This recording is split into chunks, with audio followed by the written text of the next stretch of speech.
Hey Scott, can you hear me okay? Yes, sir. Are you able to hear me? I can. I'm going to share my screen.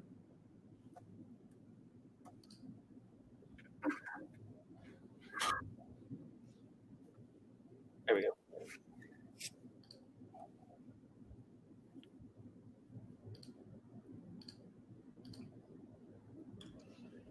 All right. Can everybody see my screen okay? Yes, sir. Wonderful. I'm going to give everyone a couple moments to join. I think Kevin's session just got over.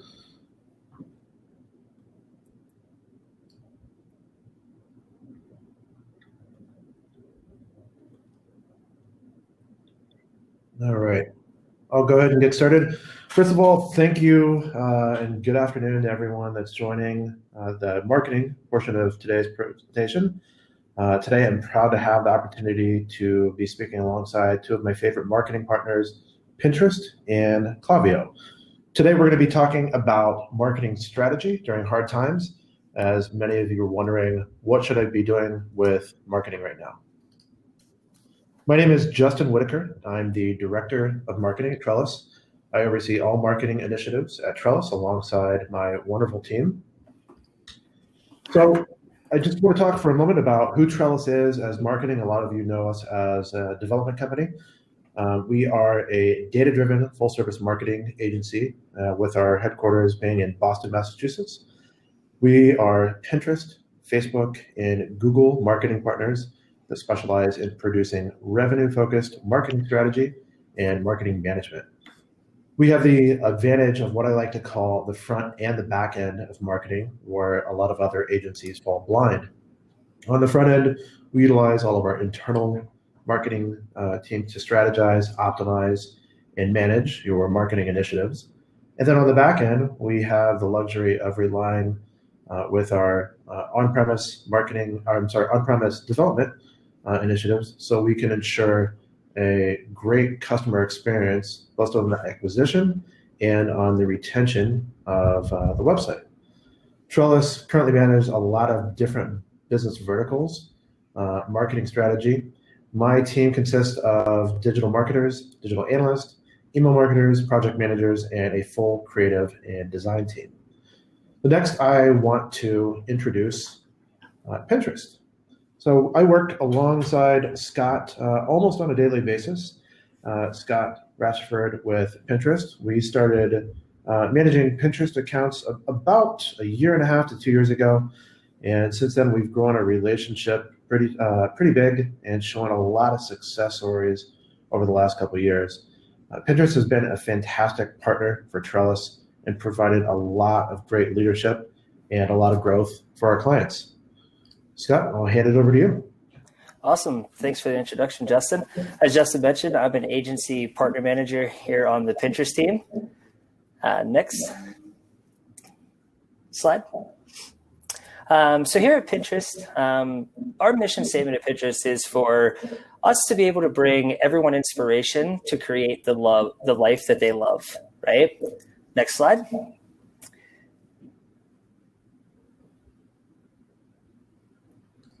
So our pinners come with an aspiration.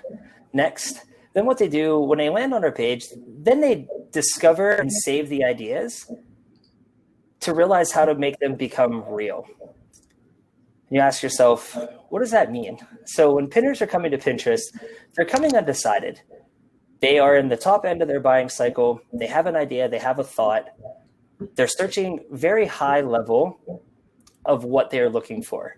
So 97% of our top searches on Pinterest are unbranded.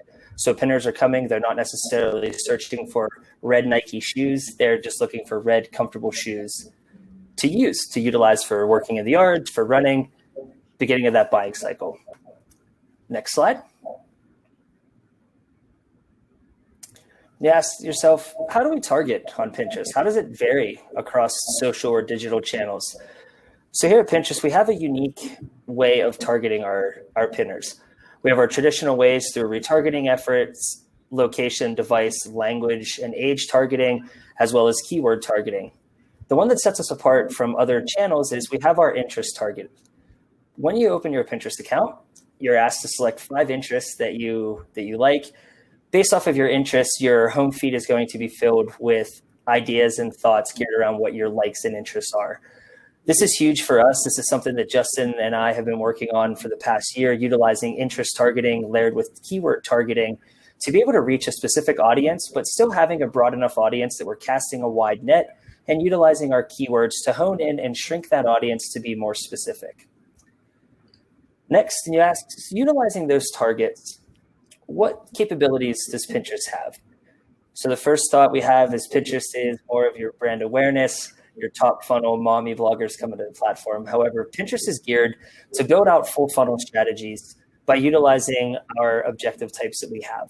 The first objective type that we have is more of our top funnel brand awareness objectives that we utilize.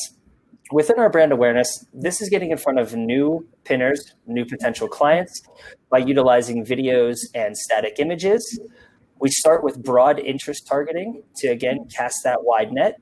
And at this point, we like to drive those pinners that have the interest in the product or service off to the homepage of that product or service. Then we move into our next objective, which is our traffic objective. Our traffic objective is very similar to our brand awareness objective. However, this model builds on a cost per click basis. We're able to utilize interest within this objective, as well as utilizing keywords. The biggest difference with utilizing interest and keywords together or separate is our traffic campaigns are geared more towards our smaller audiences. We want to be more concise, picking out the audience that we want to target based off of their search queries. So our traffic campaigns, we like to serve those pins in what we call our search function on Pinterest, is where a pinner comes to the page, they actually utilize the search field at the top, they key in their search, and we serve pins to them. Pinners that are utilizing our search function have 55% more intent to actually purchase, as where our interests that we utilize show in our home feed. That's whenever we jump on Pinterest, we open up our feed, and that shows us all of our past searches, our retargeting efforts there. So we utilize traffic campaigns on a cost per click basis to drive qualified traffic to a specific landing page on the website for that pinner to take a specific action that we set forth while we set up those campaigns. Our next objective, the next ability that we do have on Pinterest is our conversion campaigns. Our conversion campaigns are a full funnel strategy. We utilize top funnel driving net new traffic to a website, as well as conversion checkouts, add to carts, signups, and leads. This conversion objective, the algorithm actually optimizes towards that CPA target, opposed to a click-through rate or just impressions that we're serving. While utilizing a conversion campaign, we utilize interest to cast a broad net to allow our algorithm to go out to find the pinner that has the high likelihood of clicking on that pin, heading to the website, and making that purchase. The awesome thing about conversion campaigns is we can also layer in keywords. When layering in keywords, we are now taking a massive audience size based through our interests. We are moving them into into the keyword with that to hone in on a specific audience, to qualify that audience more, that we're able to then drive higher performance from there. Moving into more of our mid to bottom funnel campaigns. The big push for 2020 on Pinterest is our new shopping campaigns. Our shopping campaigns are utilized for clients that adjust their feeds. At that point, what we're able to do is we're able to pull the metadata and information from the website and product pins that are being served to pinners in a shoppable manner. When that pinner sees the pin on the platform, they're able to click on that pin and make a purchase from there. We are also, here able to layer in keywords as well as interest. Next slide. Our other bottom funnel objective that we're able to run is our retargeting campaigns. So moving back up to our top and mid funnel effort with our awareness, our traffic, and our conversion campaigns, what Justin and I have been working on over the past year is utilizing all of these objectives to be able to continue to drive top funnel net new acquisition, at minimal cost through low CPMs and through low cost per click to drive off to a website to continue to build audiences and buckets to retarget.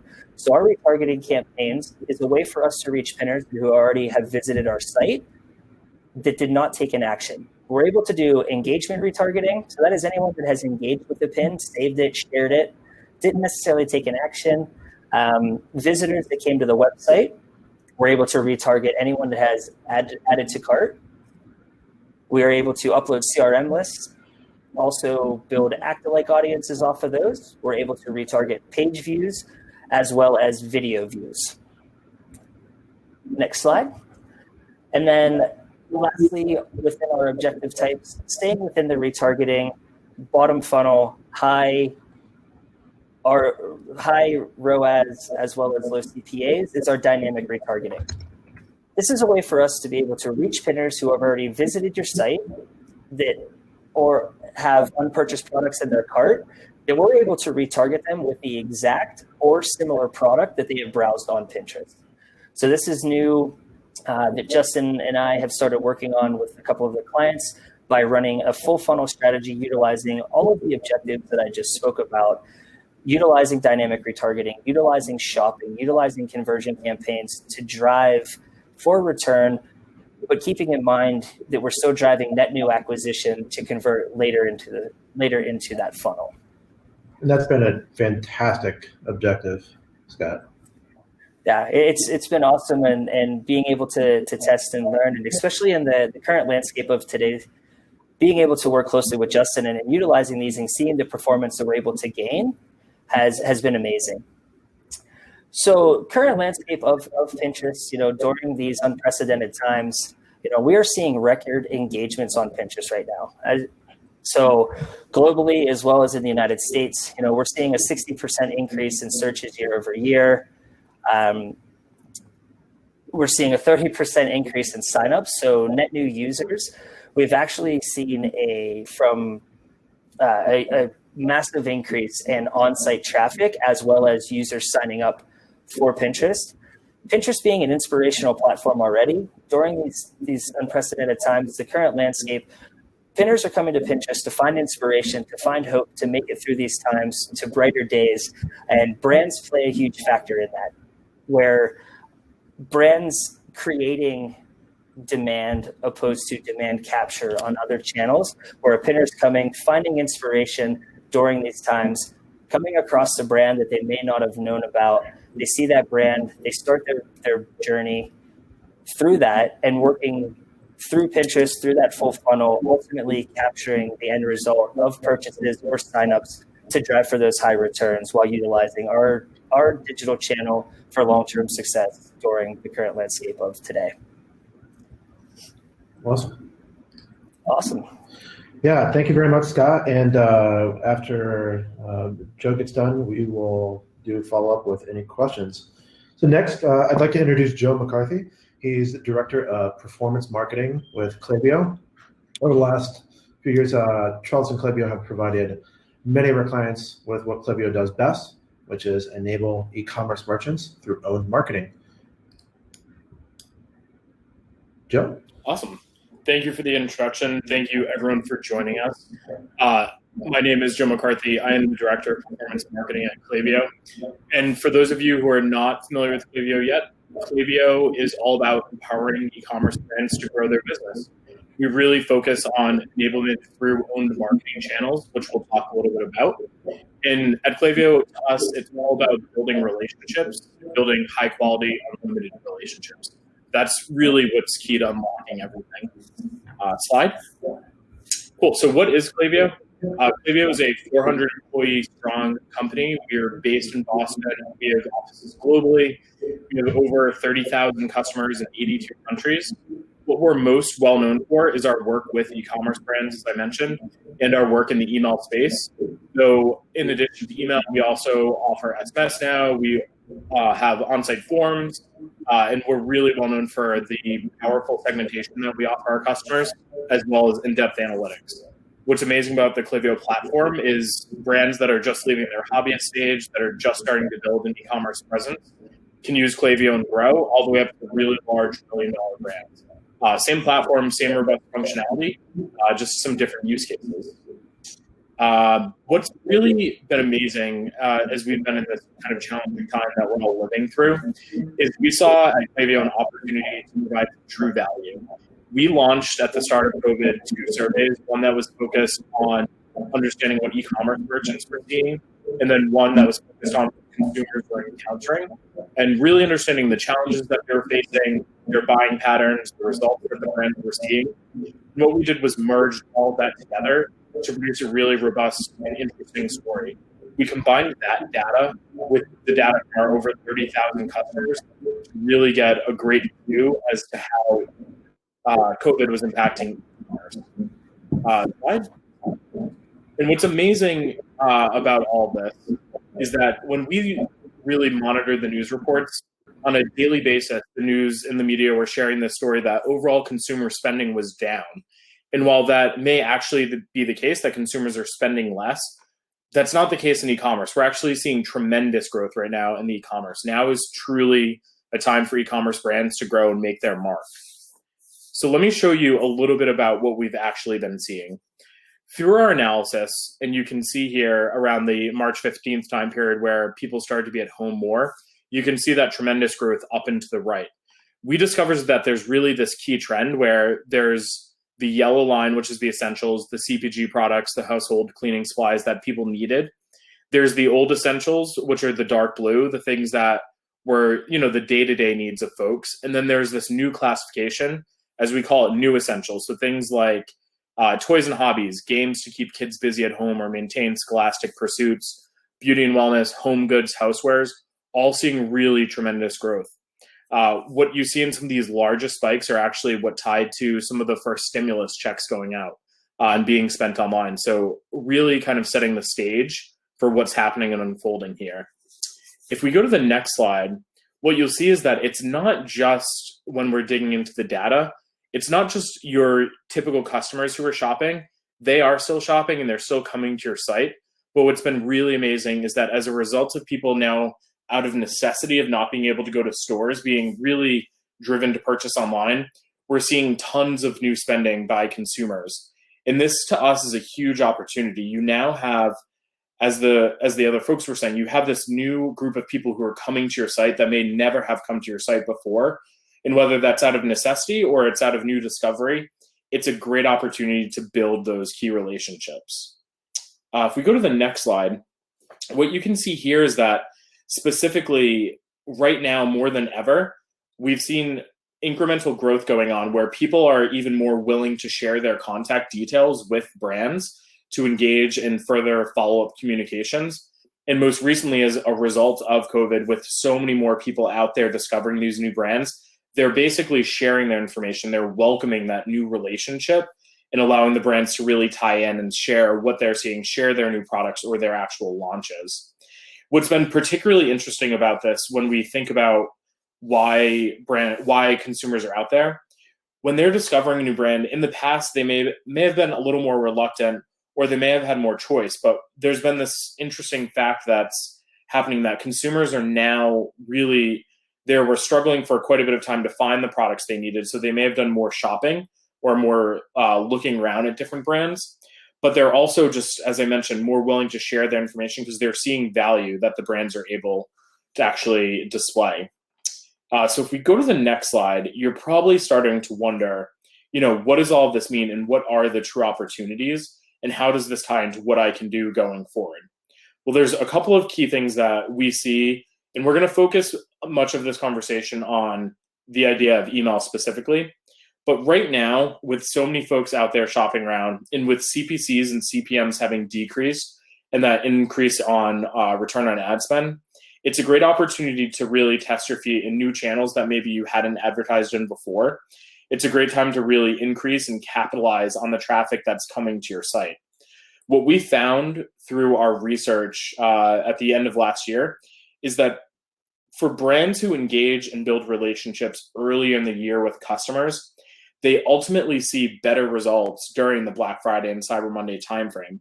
So right now is kind of the time to start with the foundation and building blocks of starting those relationships.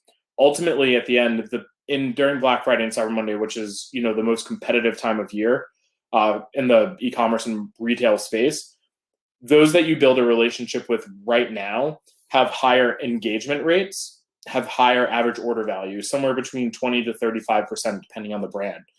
So it's really developing this great opportunity, as we mentioned. So right now, what we would want you to think about is test those channels, focus on acquisition, especially while the CPMs and CPCs are low, but then really start to think about how you can build those relationships and what you can learn about your customers now and in the near future. If we go to the next slide, at Klaviyo, we think about building a relationship in 3 key steps. And this is very similar to the way that we build relationships in a live human-to-human perspective when we're not socially distancing. So first is really understanding what your customers are saying to you, what they're actually demonstrating to you, really listening to see what their behaviors are, what their preferences are. Once you've started to capture all of that information, it's really about understanding it, grouping it into like-minded consumers and categories that you can use for segmentation. And most of all, that once you have that understanding, you can use as a way to react back to those customers. So 3 stages: listening, understanding and analyzing, and then communicating back based on all of that information. And now, why is this so important? So on the next slide, I had mentioned earlier the concept of owned marketing channels. So at Klaviyo, we really believe in the power of owned marketing channels where you can fully control the experiences that your customers have from start to finish. You can control the message, where the message points those customers to, how often and how frequent it's shared with them. And it's a true opportunity to personalize all of these touch points, all based on the information that those customers have shared with you. So if you know, for instance, that you sell jewelry, for example, and that your customer has demonstrated an interest in gold jewelry, why not always share gold jewelry with them? It's a very small touch of personalization, but it can have really big impacts. If we go to the next slide, one of the key reasons that we're really on a mission right now, especially to share all of these great findings, is because at this very moment and always, email has the best opportunity for you to communicate frequently with your customers, but also to really position your brand in a great way that's curated so they can really get a true look and feel for who you are, what you stand for, why your products stand out from your competitors. It allows for all of that customization and personalization that we mentioned, and it's truly in your control. Now, if we go to the next slide, the biggest other item is that it's really timely in its reach. So as I mentioned, you can dictate when these are going to happen. And what we really try to teach all of our customers at Klaviyo is the most impactful thing that you can do is to use automation, essentially to react to your customers' behaviors. So understanding their preferences is a big aspect, but anytime that you can deliver and build an automation that's going to react to an actual trait that they've demonstrated, you'll have that much better results. Why is this all important? Well, if we go to the next slide, you can see that email is a format that consumers of all ages use. It's very popular. It's not going anywhere. And as you can see on the next slide, right now especially, we're seeing tremendous growth in email revenue. Ever since the outbreak of COVID, now that people are home, they're consuming more email content than they have before. And what that means is better revenue results driven by email. You can see the major shift that's happening, both sizable year-over-year growth for the businesses leveraging Klaviyo, but especially dramatic growth since COVID. Now, in the next slide, you can see one of the core metrics that everyone measures is that email open. The email open rates are up sizably. They're up 22% since all of this, the COVID broke out. So really tremendous, demonstrates that consumers are actively engaging. And then when we think about how they're clicking, on the next slide, you'll see that even click engagement has been up sizably. So really great trends to make sure that you're taking in and making sure that you're putting into your planning and strategizing. And now the next slide shows one of our major important metrics that we always talk with our customers about is the actual revenue per recipient. So how much money you're making for each individual you email to. And you can see that that's also up 81% since the outbreak of COVID. So again, I know I've said this a few times and we just covered a ton of data, but it's a tremendous opportunity right now to build those great relationships because people are engaging. They're welcoming those new relationships with brands, and they're willing to share their information with you in the form of contact details.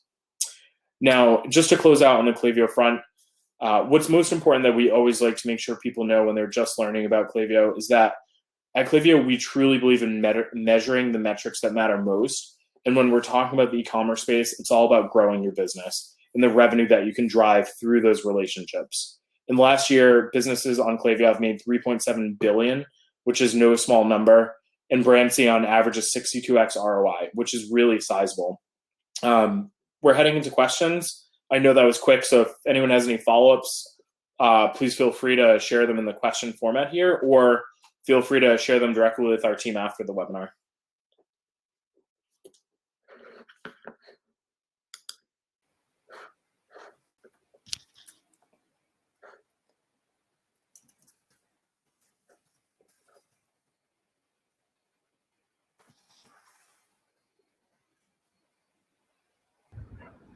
Hey, Joe. Matt Silvers has a question for on-site personalization, event-driven promotions, or just via email, SMS, or modals. Yeah, so at Klaviyo, we do obviously promotion through email and SMS, as we mentioned, and through Klaviyo forms, you can also do on-site personalization and promotion. That's all driven by segment. So if you have a particular segment that you'd want to share information with, you can do that all dynamically through Klaviyo forms, and that's all baked into the traditional Klaviyo package. So everyone has access to that. Herschel was asking if Klaviyo offers any sort of user training, or is it one of those that you subscribe and then have to hire someone to manage your tool? Great question. So we offer both. So we work with a network of partners. So if you are looking for someone that would run your Klaviyo account for you, if that's something you're interested in, we have a great agency matchmaker program. And then we also have tons of users who use Klaviyo directly. So we have a fantastic help center. We do have a customer service team. We have live chat, email support. So we're there to support you in a number of different ways. And then we do offer, when events are possible, we do offer events all over the country where you get a little bit of thought leadership and a little bit of strategic training as well.